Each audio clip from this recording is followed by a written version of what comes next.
Welcome to Talk to Brazil with Tom Rioch, the business connector to business in Brazil. Welcome to Talk to Brazil, the business connection, the world's first English language internet radio program about business in Brazil since 2009. I'm Tom Rioch, an American living in Brazil for many years and known as the King of Networking, and talking from my studio in Campinas, São Paulo, Brazil. Today's guest is Tamar Hela. She's an American, and Tamar is the founder of the LinkedIn local Shanghai China community, which takes online connections to offline to form deeper relationships centered around the LinkedIn professional platform. Tamar is also the Chief Operating Officer of the Genius N-Cell agency, also in Shanghai, which helps clients get business leads through LinkedIn. Tamar and I also met through LinkedIn. That's why we're together today, talking together. So with that, hello, Tamar, and welcome to Talk to Brazil. Hello, thank you for having me. No, it's our pleasure, and I know we're going to get around to talking about LinkedIn for business connections in China. But looking through your LinkedIn profile, I was amazed at some of the points in your background and your history and your journey from the U.S. to Spain to a week in Scotland and then to China. So could you bring our listeners up to speed on a little bit of that journey? Sure. So I'm a California girl, and I'm your typical American mutt with so many different ethnicities in my background, but more than anything, I am Latina. So to grow up with grandparents from Puerto Rico and El Salvador, I always felt a very strong connection to my Spanish side. Mm-hmm. And I always promised myself, even growing up, that I would someday learn more Spanish and, visit a Spanish-speaking country. And when I was 18, I went to Europe, went to Spain for the first time and fell in love. So I promised I would be back and study there. And I did. So a few years after that, I studied for an intensive summer course learning Spanish in Alicante in Spain. And then I promised myself that I would be back there someday to live. So I made good on my promise to myself. At the time, I had my own publishing firm, and I could work remotely. So I went to Alicante with the intention of really becoming more fluent in Spanish, and I almost achieved my goal. And while I was there, I thought, well, I always wanted to go to the UK. And I had done a lot of research on Scotland. Especially, I'm a writer. So if I didn't go to Spain, I actually was thinking of living in Scotland for a while, at least to write a book. So I wanted to go to Scotland, and I chose to go to Edinburgh, where many great writers have been and walked, and thought maybe I would soak up some inspiration. And I did. I really enjoyed my week there. It was a rare week of almost perfect weather. And I actually had the opportunity as well to interview a shop owner who owns a milk bar. They're quite popular there. And before she a milk got bar? really famous, I wait a interviewed her. Wait a minute, a milk bar? Yeah. A milk bar. What's a milk bar? Yeah.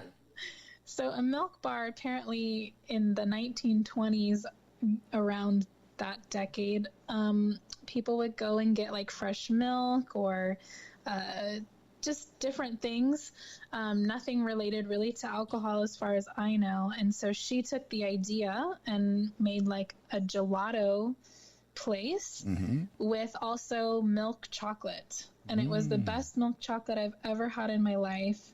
And she definitely decorated it in the style and kind of homage to the 1920s. And I thought it was the coolest thing I'd ever seen.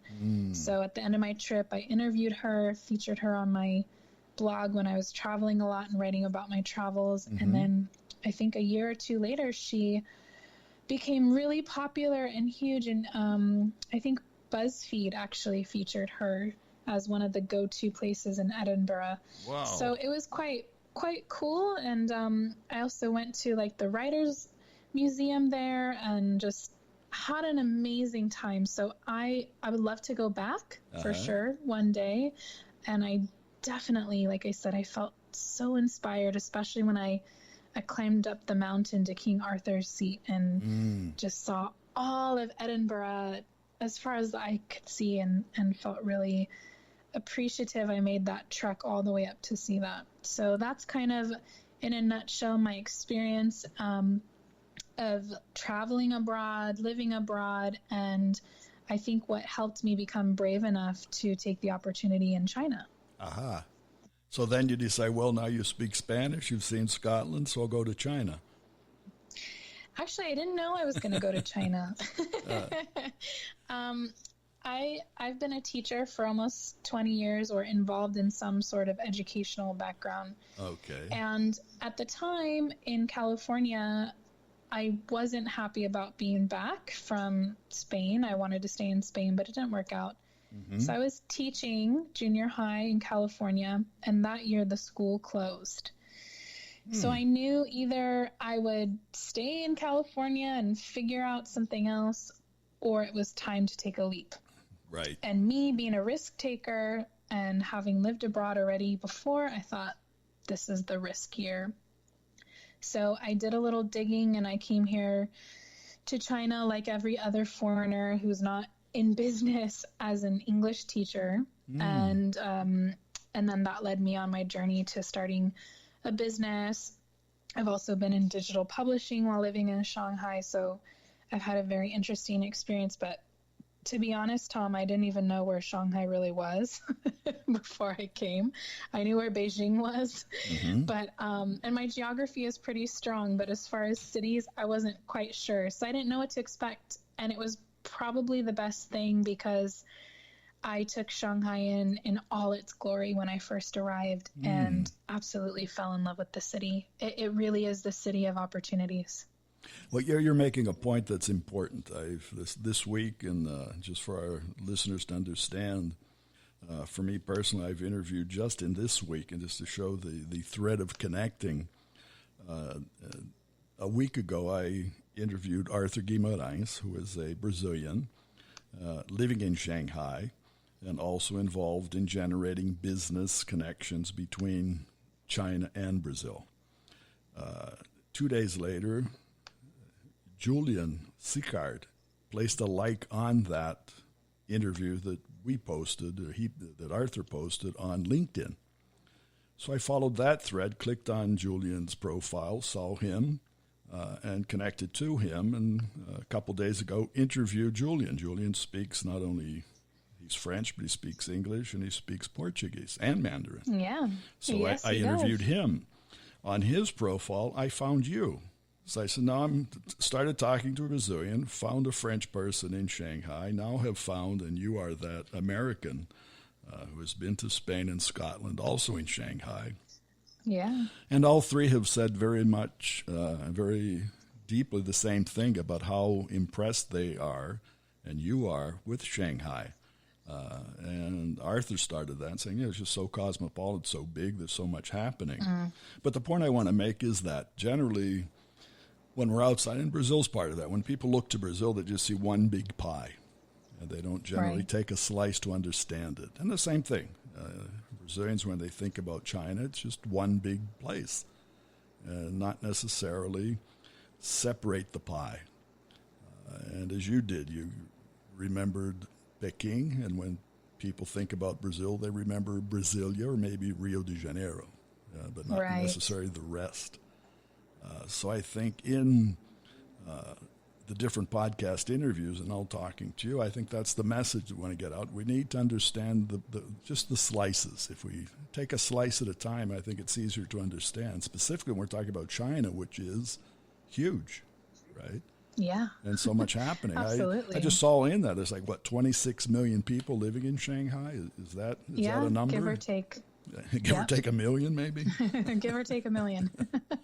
Well, even in 2016, I believe it was, just for foreigners coming in and out for either business or tourism, was 10 million in just Shanghai alone. Wow. So to give it a perspective, that's quite a lot of people coming in and out. And of course, if people aren't familiar with the geography, Shanghai is a port city. Mm-hmm. It's kind of the gateway to China and mainland Asia, so to speak. So it's a very unique, very important, dynamic, energetic city. But you said you were a risk taker. Do you today feel that was a risk going there? I think other people would think that, especially maybe people who are close to me or my family, and they're more of the type of people who like to know what's coming next all the time. For me, today's world that doesn't exist anymore, does it? Exactly. Well, maybe in California it does, in Silicon Valley. But for me, it was more of a risk to stay where I was, to be honest, feeling miserable because I just didn't feel like I could fit in with parts of my culture anymore. And I felt like if I stayed, I would be taking a risk for my happiness and my success.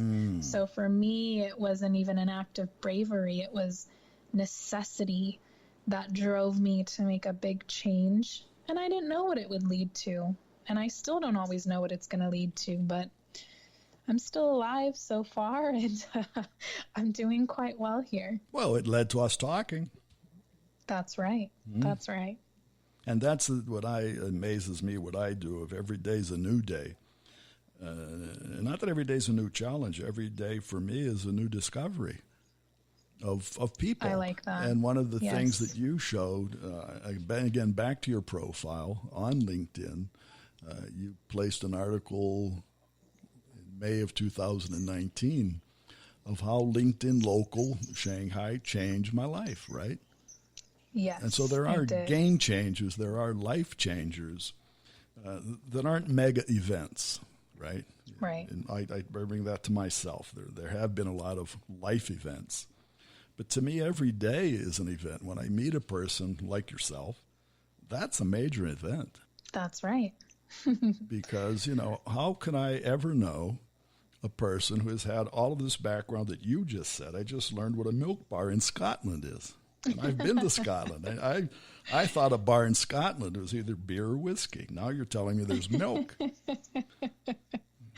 That's right. That's right. And it's not what we learn, it's how we learn it and from whom we learn it. So everybody has a little different focus, right, on the same thing that we see. I can go to Scotland and see one thing. You went to Scotland and saw something else. If you went to China, you have a perspective. Julian has a perspective. Arthur has a perspective. And probably 10 million other people have a perspective.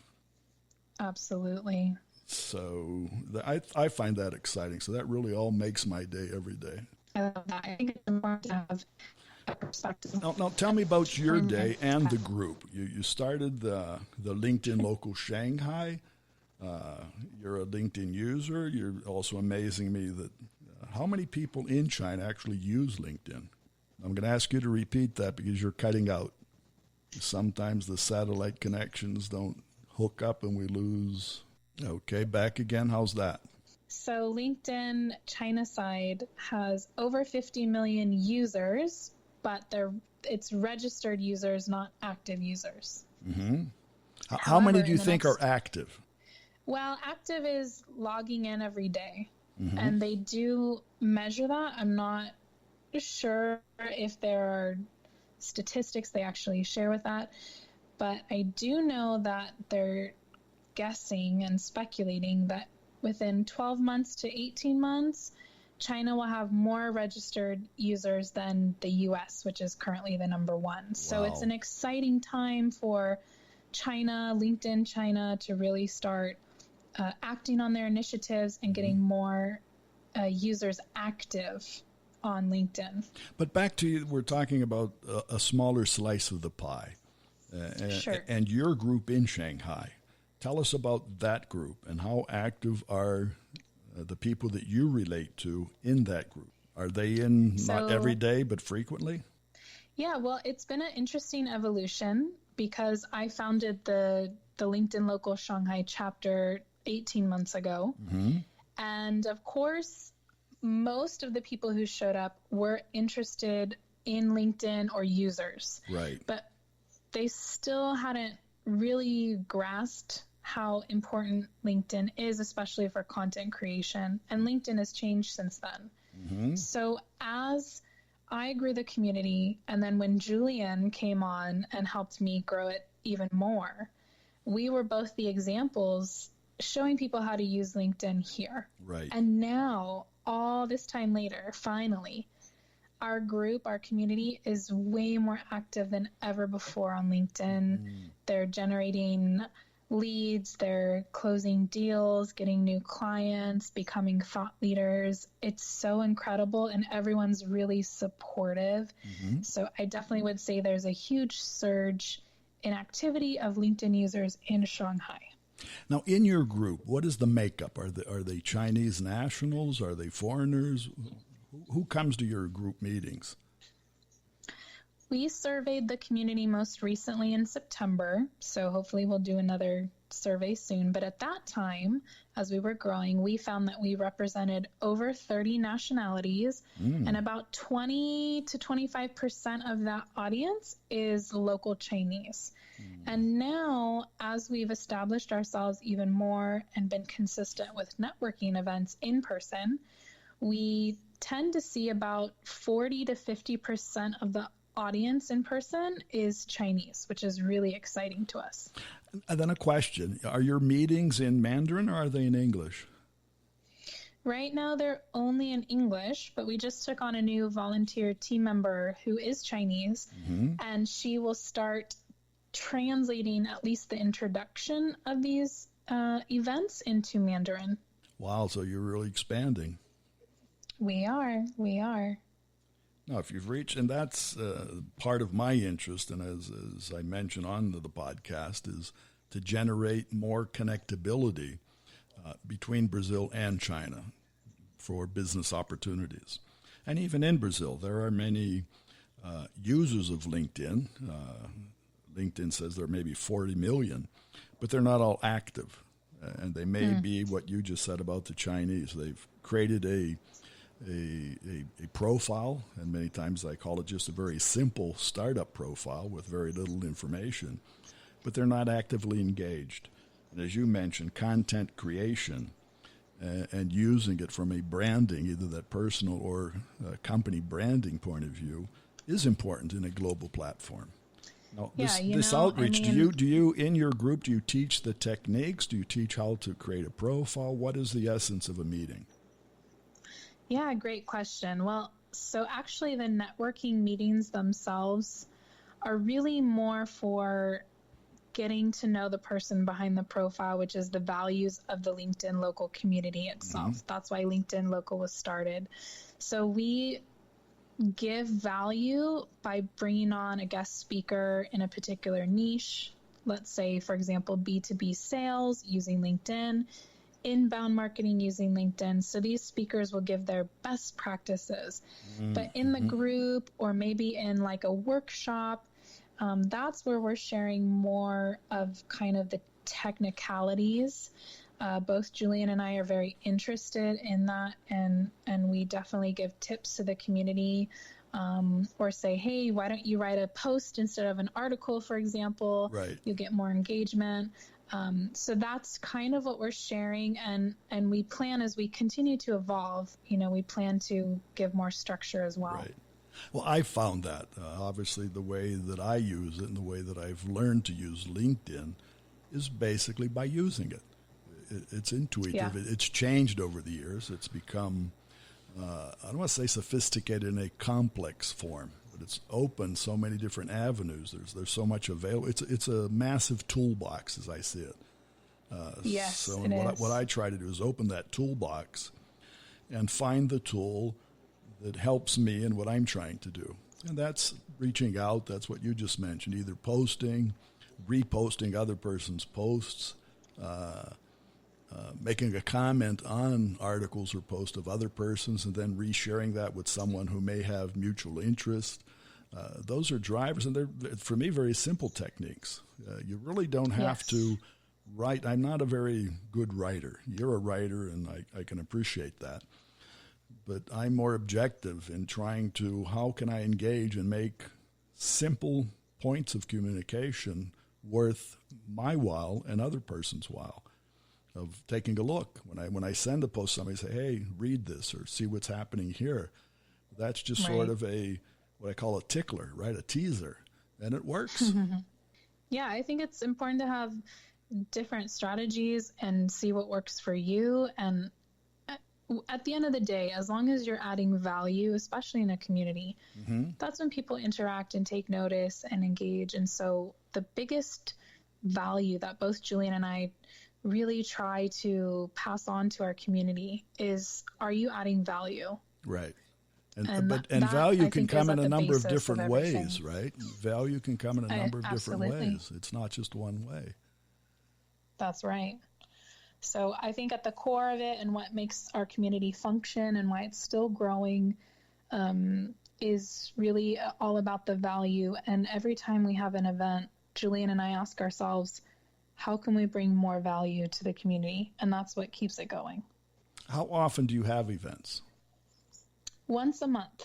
Right now, it's obviously a different situation because we can't have events. But yeah, we usually do them once a month to keep consistency.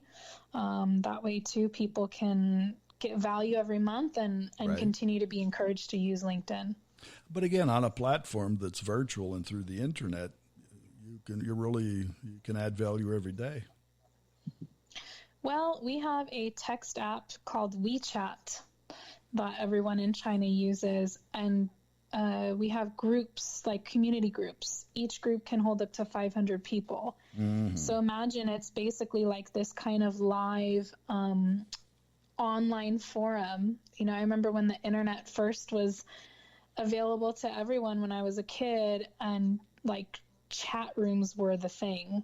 So this is almost like this glorified on steroids kind of chat room where people are able to interact on a daily basis, encourage each other, post their links or ask questions. And especially because everyone's mostly home or working remotely, WeChat has been our number one way for us to stay connected to the community. Right. So it's been an interesting time.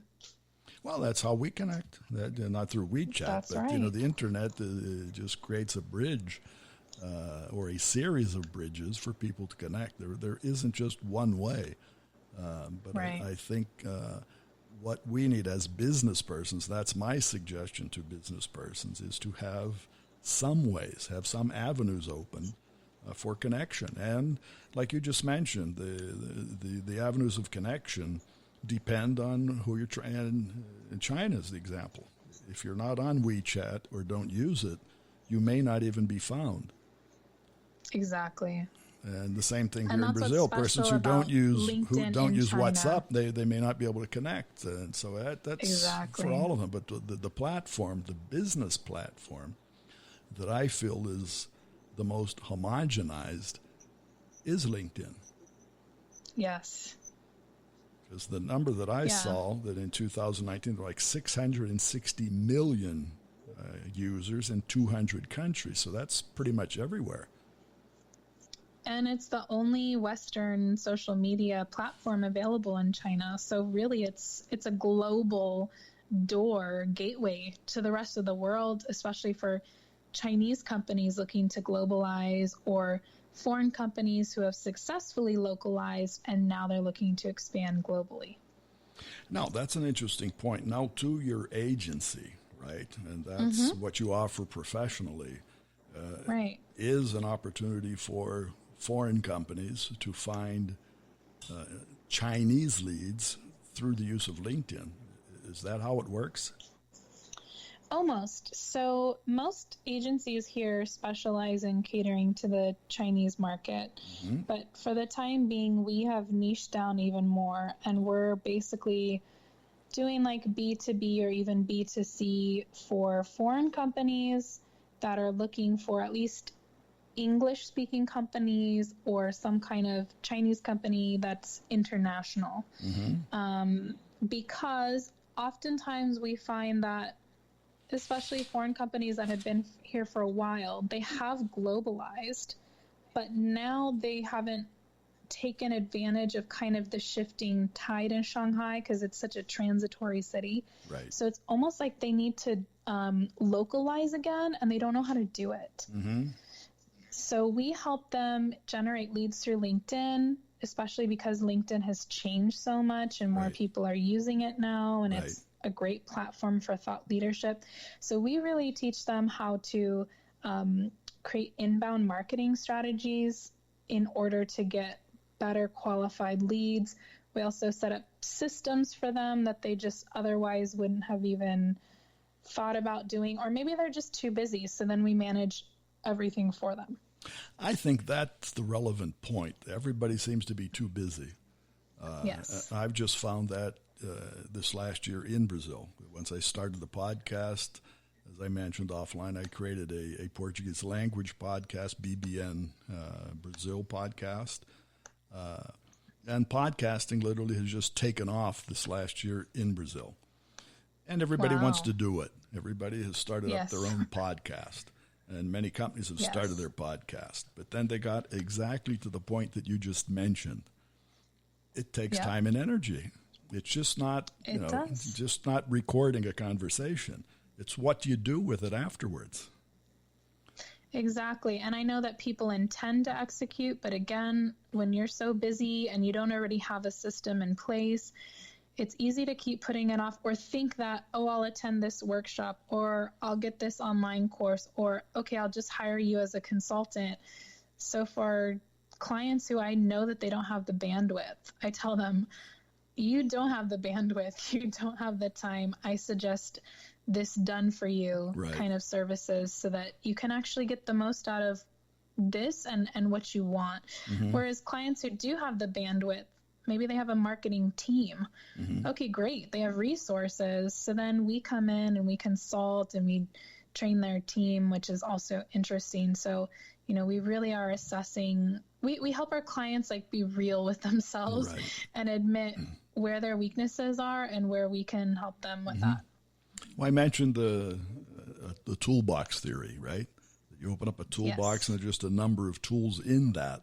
You don't necessarily use all of them every day on the same situation. So really what Exactly. you're saying that you're a tool in the box and you plug yourself in or you're there to help your clients when they need you.